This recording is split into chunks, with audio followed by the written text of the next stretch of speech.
side issue, the areas that we don't see that's not, you mentioned Mearsheimer being taught, Walt Mearsheimer being taught. This is beyond your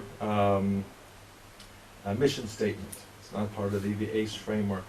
But is somebody that you know of doing research on what's being the syllabi? I know that there was something, the Campus Watch was doing that. I don't know how systematically it is.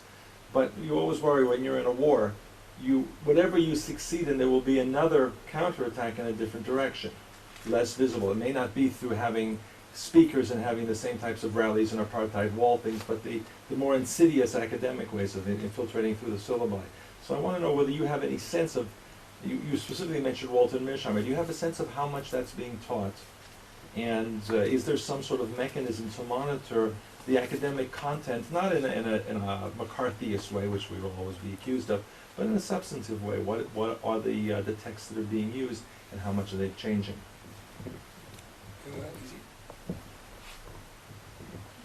I want to echo Gerald's compliments. I won't take time repeating them. I think this work that you're involved in is probably the most critical area for the future of American Jewry and Israel-American relations, because, as you said rightly so at the beginning, ultimately this is the area where the future leaders are going to come, both from the Jewish people and from outside. You've already dealt with the question I was going to ask you, but I want to tease it a little bit further. My concern is this Trojan horse situation whereby you get well-meaning philanthropists giving money and then you end up having the very opposite, much worse. Is there no way that we can at least try to do more education and use exactly the pressures, and you've answered the question already in the last round. The universities have to know that that's the end of the line. They're just not going to get money if they're going to do this. The second question I would like to ask you, I'd like you to elaborate on that a bit, but the second question I want to ask you is, you mentioned Hillel. This has been an interesting and fascinating area for me, which I've followed, and I fully agree with you. You can't generalize. But the fact is that there are some Hillel establishments led by Hillel people, and I'll be very brutal and say it, whose attitude is absolutely poisonous towards Israel, and who are negative rather than a positive factor. Now, having regard to the fact that there's such an important amount of effort going into these Hillel areas, is there not some way in which we can channel and see that greater pressure is brought to bring about some Zionification of Hillel? And beyond that, I would say, if Hillel is going to continue along these ways, we're better off without it in some of these establishments. There is a real problem of negativism coming from the very area when we expect the best from. Now, I wonder if you could elaborate on that, please. Last question. I want to thank you very much for bringing some light into a very dark area. Most Americans know nothing about Israel. If you read the local newspapers, there's almost nothing mentioned about Israel. You go out in the boondocks and you watch the TV and so on. There's nothing about Israel unless something dramatic happens. So I wish you strength in everything you're doing, because you're doing some very, very important work. The question I have is in terms of a reference you made to the Birthright program, which you characterize as being extremely important, extremely successful, and I have to agree with you on that.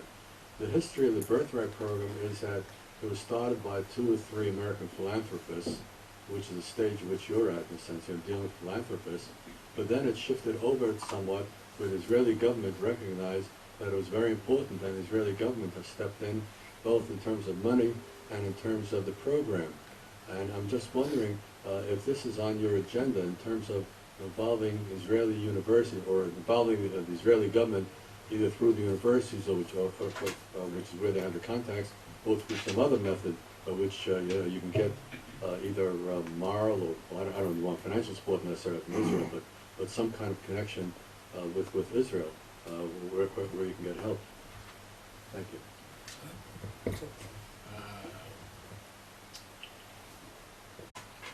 First, thanks for the kind words. Gerald, the question about researching syllabi and some of the other things going on in the classroom, it's a good one. I don't know that anyone is. It's a huge undertaking. It was a huge undertaking for us even to find out how many courses, what courses were being taught, let alone what's in the courses. So as far as I know, no one is doing that on academic level, it would be a good project for somebody, but very difficult, I think, because you'd really have to go through hundreds and hundreds of syllabi, but now that they're online, someone could do it. One of the problems we have is the way we usually find out about the syllabi is through complaints from students. You know, I remember having one of my former interns went back to school at, I think it was the University of Florida, and she said, yeah, I'm taking a course on Zionism, and there's no Zionists on the syllabi.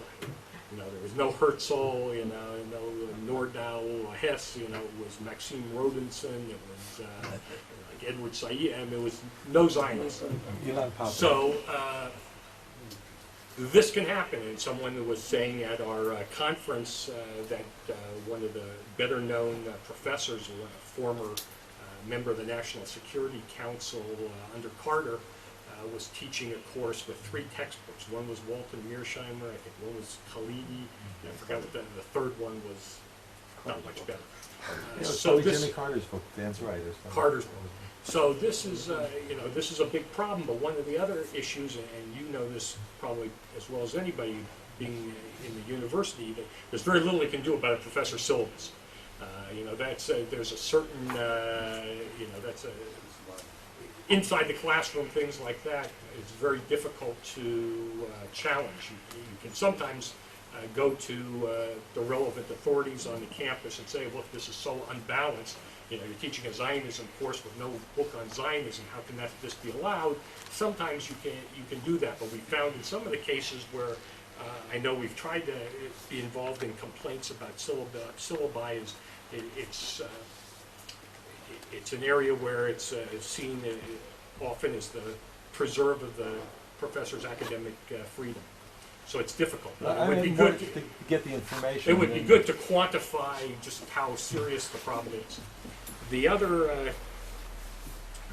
the big issue I think also is in terms of talking about the impact of some of the anti-Israel professors. It's really, I think, more and more at the high school level. This is where we're seeing a big, big problem, that especially since 9/11, there was this emphasis on the need for us to better understand in America the Muslim world. And the people who are producing the information about the Muslim world are largely funded by the Saudis, and they are presenting a version of Islamic history that is often very selective, let's say. And we've tried just in the last couple of years to be producing things on the history of Israel and trying to get that into the schools, especially the public schools. But it's very difficult, it's surprisingly difficult. And even worse is, you may have seen, I think the Jerusalem Post had a story the other day about a study Gary Tobin did. He came out with a book on high school textbooks and how they cover Israel and the Middle East. Well, they presented this as shocking results. Well, if you go to my website, you'll see I did a study of high school textbooks about 15 years ago that showed that high school textbooks in America, you know, just the ones used in a public school, were horrible. That, you know, they might talk about the Holocaust and say, you know, a whole chapter on World War II, and by the way, 6 million Jews died. Or they might say, war broke out in 1973, and, you know, the Israelis conquered Arab territory. Just it will be a very little will be about Israel and Jewish history, and what's there is often very bad. And so the textbooks and what American high school students are learning, to the extent they learn anything, is very poor. And even more shocking is what's being taught in Jewish day schools. And parents like me are spending a fortune to send their kids to Jewish day school. We just assume they're teaching Israel. And then lo and behold, you discover that most day schools don't teach Israel. They just don't, you know, they teach about Jewish holidays and Jewish customs, and there's certainly Yiddishkeit being imbued in our kids, but they don't teach Israel. And it just, in my kids' day school, which is supposed to be one of the best in the country, just started teaching Israel in a fairly serious way a couple of years ago. But there's not even a history, not even a textbook to use in high schools. I just wrote one. The Jewish Federation in LA asked me to write a textbook on the history of Israel for a high school student, because there really wasn't one. So high school is really where a big problem exists. In the Muslim community, the Wahhabi, Saudi perspective, is being disseminated widely in the United States into the school system. And they're the ones also who are getting involved in the production of textbooks. And when any of the major textbook publishers come out with a book, some of these people associated with some of the radical Islamic groups are consultants. So we have books coming out and curricula coming out, for example, which would be totally unacceptable in any other for any other religion, where they have, for example, course simulations where the students are asked to pretend to be Muslims and to dress up like Muslims and pretend that they're, you know, going through certain customs and holidays and stuff. Well, you could never do that in a public school for Christianity or Judaism, but they're doing it for Islam because this has been allowed to take place. The question about the Trojan horse issue of how do you stop universities from hiring people who ultimately are going to be harmful to the education about Israel. Well, for one thing, now that we have this Berkeley and Columbia, we have some poster children, shall we say, for how not to do this. We can inform philanthropists about the dangers and have them be more careful in their negotiations with universities and how they go about negotiating agreements for their donations so that they can sometimes put in certain safeguards. There's a limit to how much you can do. No university is going to say, we'll let you decide who gets hired. If I have $5 million and I go to Harvard and I say, I want you to hire, I want a chair in Israel Studies, the Mitchell Bar Chair in Israel Studies, I would like you to hire Gerald Steinberg. Tell me to jump in the lake. Maybe some small school will take it. We'll discuss salary and Yes. other things later. So that's an issue. But I think there's also been, on the university side, they've also learned some lessons. They know what happened at Columbia. They don't want to be in a position of having Jewish donors or any donors upset with them. And by the converse, they see dollar signs dancing in their eyes that Jews are interested in Israel studies. Let's go out and talk to Jews about creating chairs in Israel studies. So on the one hand, they see the damage that can be done if they make the wrong choices, and at the same time, they see the possibilities by making the right ones. And I think that's also one of the reasons why you're seeing universities getting more involved in programs in Israel studies, and why there's been this growth. And you have a number of Jewish presidents of universities, and even some of the non-Jewish ones who see this as a potential way of bringing in Jewish donors that they might not have had before, and they're enthusiastic about it. The Hillel question.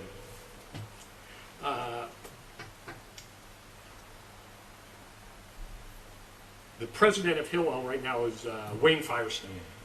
Couldn't be a more pro-Israel, supportive, sympathetic guy. Lived in Israel for years. Worked for ADL. He started the Israel on Campus Coalition. His heart and mind is completely with the program. I would like to see him exert a greater leadership role as the president in terms of trying to make clear that Hillel's agenda is to have a very Israel-oriented focus, and that Israel is an important part of the Hillel mission, and that the directors of Hillel should be very engaged in programming about Israel. But again, because of this feudal system they have, even as the director or as the president, I think he doesn't have complete control over what each of the individual Hillels do. And you're certainly right that there are a few here and there which are problematic. I think the good news is that the vast majority are still very good. But Hillel's an important institution. It's the biggest part of the Israel on Campus Coalition. It's the one Jewish institution that's on virtually every campus in America. And it's important that they be more committed, I think, to what we're talking about in terms of how Israel is explored. The last question was about having the government involved. The Arab governments are directly involved. The Saudi government, the King of Saudi Arabia, Kuwait, the Emirates, they are directly funding chairs and centers around the United States. Should Israel do the same thing? I think it would be a tremendous mistake. I'm not sure that the universities would necessarily go for it.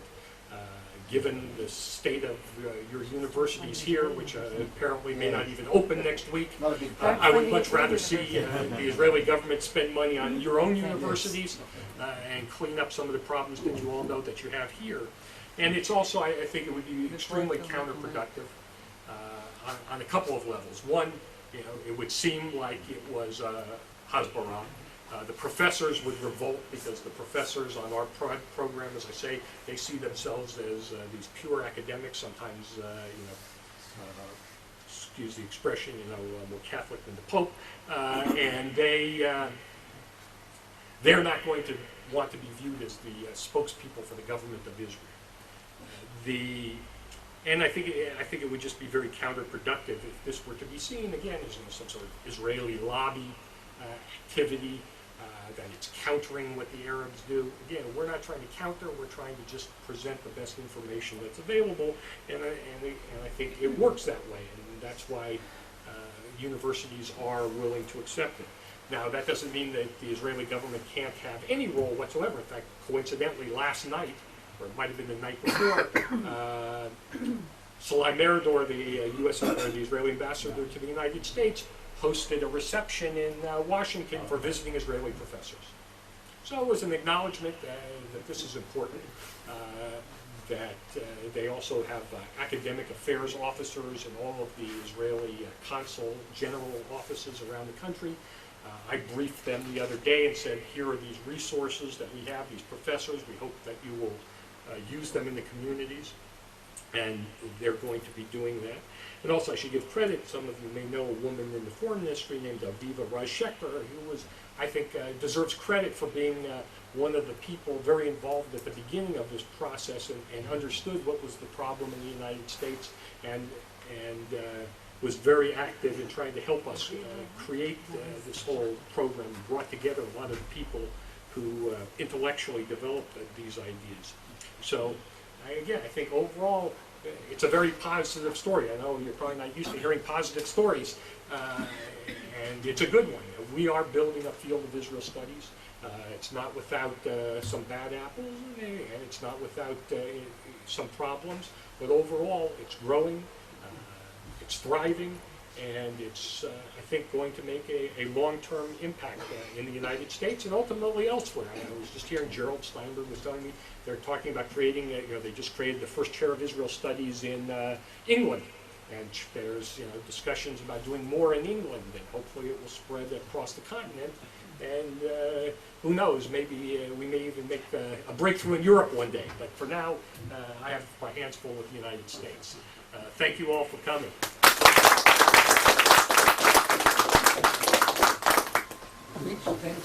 Thanks a lot. We hope to see you out back here. It was really very encouraging. We hope to see you all on the 12th with David Funds.